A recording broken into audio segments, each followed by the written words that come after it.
কোরবানির নিসাব পরিমাণ সম্পদ সম্পর্কে বলবেন, কতটুকু সম্পদ থাকলে কোরবানি করতে হবে, কোরবানির সামর্থ্য থাকা সত্ত্বেও কেউ কোরবানি না দিলে গুনাহগার হবেন কিনা, মৃত আত্মীয়র নামে কোরবানি করা যাবে কিনা, কোরবানির গোশত ফ্রিজ রাখা যাবে কিনা, যারা কোরবানি দেয় সেসব আত্মীয়কে কি কোরবানির গোশত দেওয়া যাবে, আকিকা না দেওয়া থাকলে কি কোরবানি দিতে পারে, পরিবারের ছেলে মেয়ে ভাই বোন ও স্বামী স্ত্রী মিলে এক নামে কোরবানি দিলে তা হবে কি না, পেঁয়াজ খেয়ে মসজিদে গেলে কি গুনাহ হবে, উপনাঙ্গের লোম পরিষ্কার করলে কি গোসল ফরজ হয়, আমার বাবা মারা গেছেন, আমার আম্মু নাকি 40 দিন জুতা পড়তে পারবেন না, এটা কি কুসংস্কার, পরিবারের বাবা বড় বাবার সামনে মাথায় ওনা না থাকলে কি পাপ হবে, বয়সে বড় মেয়েকে বিয়ে করা যাবে কি না, খাটের উপর নামাজ পড়া যাবে কিনা, পুরুষের আনাগোনা থাকার সম্ভাবনা থাকলে নেকাব পরে নামাজ পড়া যাবে কিনা, নাপাক অবস্থায় হাদিস ইসলামের বই ধরা যাবে কিনা।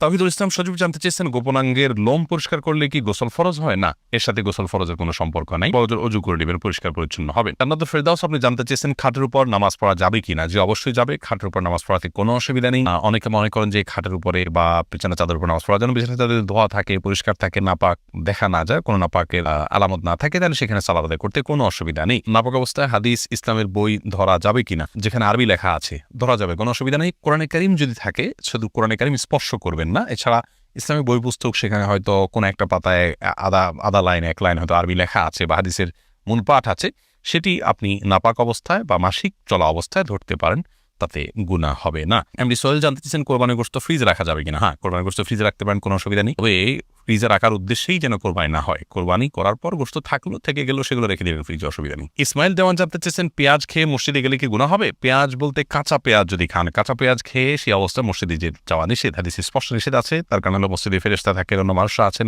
কাঁচা পেঁয়াজ খেলে মুখে দুর্গন্ধ হয়, সে দুর্গন্ধ নিয়ে মসজিদে গেলে আশপাশের লোকদের কষ্ট হবে, ফেরেশতাদের কষ্ট হবে, সেজন্য হাদিসে নিষেধ আছে। অতএব কাঁচা পেঁয়াজকেও খাওয়ার পর ভালো করে মুখের দুর্গন্ধ দূর করে, সেটি অন্য কিছু খেয়ে হোক, ব্রাশ মেসওয়াক ইত্যাদি হোক, যেভাবে হোক অন্য উপায়ে মুখের দুর্গন্ধ দূর করে তারপর তিনি মসজিদে যাবেন। লামিয়া সুলতানা জানতে চেয়েছেন পরিবারের বড় ভাইয়ের সামনে মাথায় ওড়না না থাকলে কি পাপ হবে, না বোন পাপ হবে না, আপনার বড় ভাই বা বাবার সামনে মাথার ওড়না না থাকলেও পাপ হবে না, কিন্তু ফিতনার এই যুগে যথাসম্ভব আপনি মাথার উপরে ওড়না বা কিছু দিয়ে রাখতে পারলে ভালো, কিন্তু আপনার চুল দেখা গেলে অবশ্যই পাপ হবে না, কোনো অসুবিধা নেই। ফাহিম বিনতে ফারুক জানতে চেয়েছেন পুরুষের আনাগোনা থাকার সম্ভাবনা থাকলে নেকাব পরে নামাজ পড়া যাবে কিনা, যে অবশ্যই নেকাব পরে সাধারণ অবস্থায় নামাজ পড়া যাবে না, কারণ নবী সাল্লাল্লাহু আলাইহি ওয়াসাল্লাম চেহারা ঢেকে সালাত পড়তে নিষেধ করেছেন এবং নারী পুরুষ সকলের জন্য সেটি সমানভাবে প্রযোজ্য। কিন্তু কোনো ক্ষেত্রে যদি এমন হয় যে আপনি এমন জায়গায় সালাত আদায় করছেন এখানে অন্য পুরুষরা আসা যাওয়া করার প্রচন্ড সম্ভাবনা আছে, তাহলে সেক্ষেত্রে আপনি নেকাব পরে সালাত আদায় করতে পারবেন, যেহেতু এটা বিশেষ ওজর রয়েছে। এর পরের প্রশ্ন করেছেন মাহবুব আলম, আপনি জানতেছেন মৃত আত্মীয়ের নামে কোরবানি করা যাবে কিনা, মৃত আত্মীয়ের নামে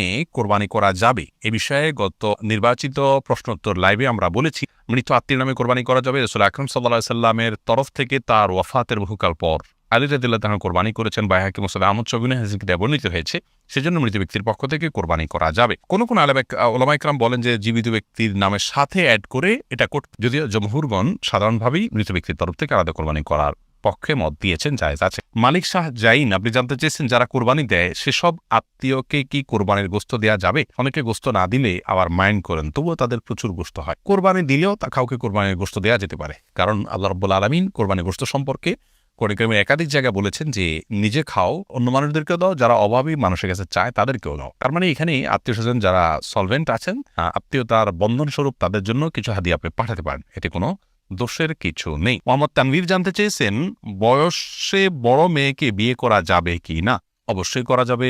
বয়সে আপনার চাইতে আপনি যাকে বিয়ে করবেন তার বয়স যদি বেশি হয়, বিয়ে করাতে কোনো অসুবিধা নেই। নবী করিম সাল্লাল্লাহু আলাইহি সাল্লাম নিজে বিবাহ করেছেন খাদিজা রাদিয়াল্লাহু তাআলা আনহাকে, তখন তার অনেক বেশি বয়স ছিল, নবী সাল্লাল্লাহু আলাইহি সাল্লামের চাইতেও বেশি বয়স ছিল, বিধায় নিজের চাইতে বেশি বয়সের কাউকে বিবাহ করাতে ইসলামের শরীয়তের দৃষ্টিকোণ থেকে কোনো প্রকার বাধা নেই। বিবাহ নিয়ে আমাদের অনেক কুসংস্কার, আমরা বিধবা বিয়ে করতে চাই না, আমরা তালাকপ্রাপ্তা বিবাহ করতে চাই না, একবার বিয়ে হয়ে গেলে মনে করি জীবনের তরে বন্ধন হয়ে গেছে, কোনোভাবে ছুটলে দোষযুক্ত মনে করি, এইগুলোর সবগুলো আমাদের সমাজের অপসংস্কৃতি, এগুলো অনেক অন্যায়ের দুয়ারকে উন্মোচন করে। বিবাহ বিষয়টাকে শরীয়ত অনেক ইজি করেছে। সাহাবায়ে কেরাম পুরুষ হয়তো একাধিক বিয়ে করছে, সেটাও যেমন তাদের কাছে স্বাভাবিক ছিল, নারীদেরও একাধিক জায়গা বিয়ে হচ্ছে সেটা সম্পূর্ণ স্বাভাবিক মনে করা হচ্ছে। এখন 2-3 জায়গা বিয়ে হলে, তালাক হলে তাকে মানুষ মনে করে যে লোকটা খারাপ, ভালো মানুষ নয়। এটি সম্পূর্ণ একটি ষড়যন্ত্র, ইবলিস আমাদের সমাজকে অস্থিতিশীল করবার জন্য এই কালচারগুলো প্রবেশ করে দিয়েছে সমাজে। এগুলো আমাদের যত বেশি আমরা বুঝতে সক্ষম হব, ততই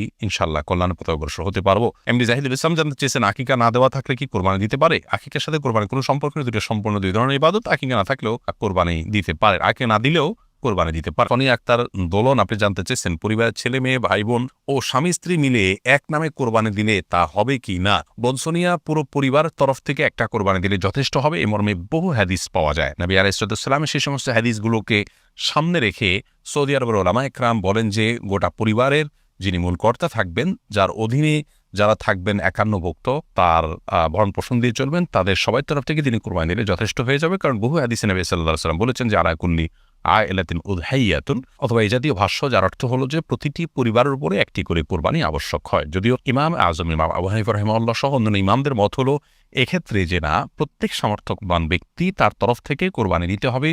যার কাছে যাকাত দেওয়ার মতো সম্পদ আছে তার তরফ থেকে কোরবানি তিনি দিবেন। অতএব পরিবারে একাধিক সদস্য যদি এ ধরনের অ্যাবিলিটি রাখেন তাহলে একাধিক সদস্যকেই কোরবানি দিতে হবে।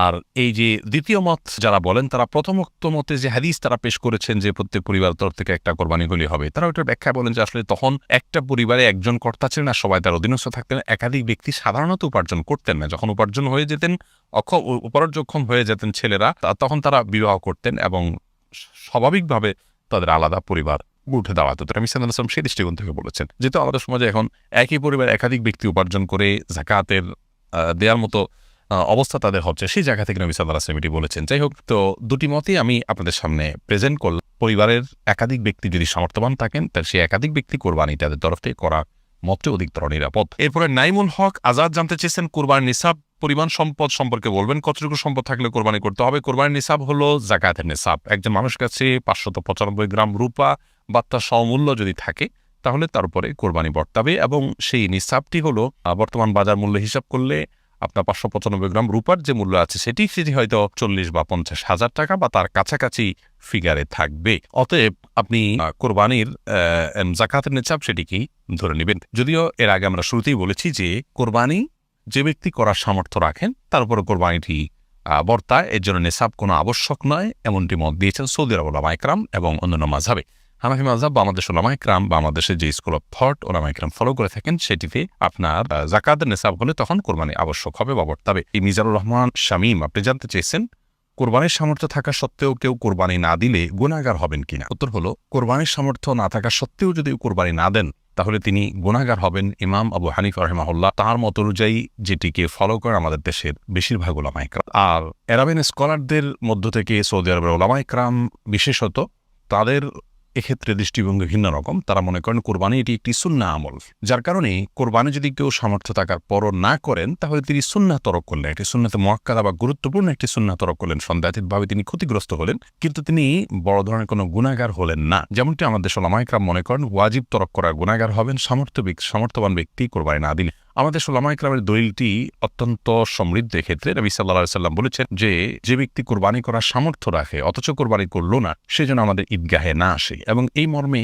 কাছাকাছি ধরনের ভাষ্য অনেকগুলো হাদিসে আসছে, যে ভাষ্য থেকে বোঝা যায় যে নবী সাল্লাল্লাহু আলাইহি ওয়াসাল্লাম সামর্থ্যবানদেরকে কোরবানি করতে আবশ্যক করেছেন, আবশ্যিকভাবে নির্দেশ করেছেন, এবং না করলে তার জন্য তিনি সতর্কবাণী দিয়েছেন। অতএব সামর্থ্যবানদের জন্য কোরবানি না করে থাকাটা অনুচিত হবে আমরা মনে করি। যদিও বিপরীত দিক থেকে যারা এটিকে সুন্নাহ মনে করেন তাদেরও দলিল হলো নবী আলাইহিস সালাম বিভিন্ন হাদিসে এটিকে সুন্নাহ বলে অভিহিত করেছেন, ইব্রাহিম আলাইহিস সালামের সুন্নাহ বলেছেন, তো সেই জায়গা থেকে তারা এটিকে সুন্নাহ বলেন। তানহা তাবাসসুম জানতে চেয়েছেন আমার বাবা মারা গেছেন, আমার আম্মু নাকি 40 দিন জুতা পরতে পারবেন না, এটা কি কুসংস্কার? হ্যাঁ বোন, এটা অবশ্যই কুসংস্কার। আপনার বাবা মারা যাওয়ার কারণে আপনার মায়ের জুতো পরিধান করার ক্ষেত্রে ইসলামী শরীয়তের কোনো বিধিনিষেধ নেই, যে কোনো ধরনের জুতো পরিধান করতে পারবে। তার জন্য করণীয় কি, এ বিষয়ে আমাদের একটি ভিডিও আছে, সেটি দেখে নিতে পারেন যে স্বামী মারা গেলে স্ত্রীর জন্য করণীয় কি।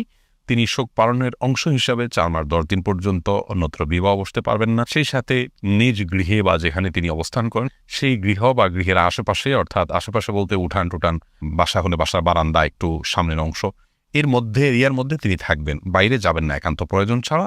যেটাকে সাজগোজ বলা চলে, বাহিরে বিভিন্ন অনুষ্ঠানে যেতে মানুষ যেটি করে সেরকম কোনো সাজগোজ তিনি করবেন না।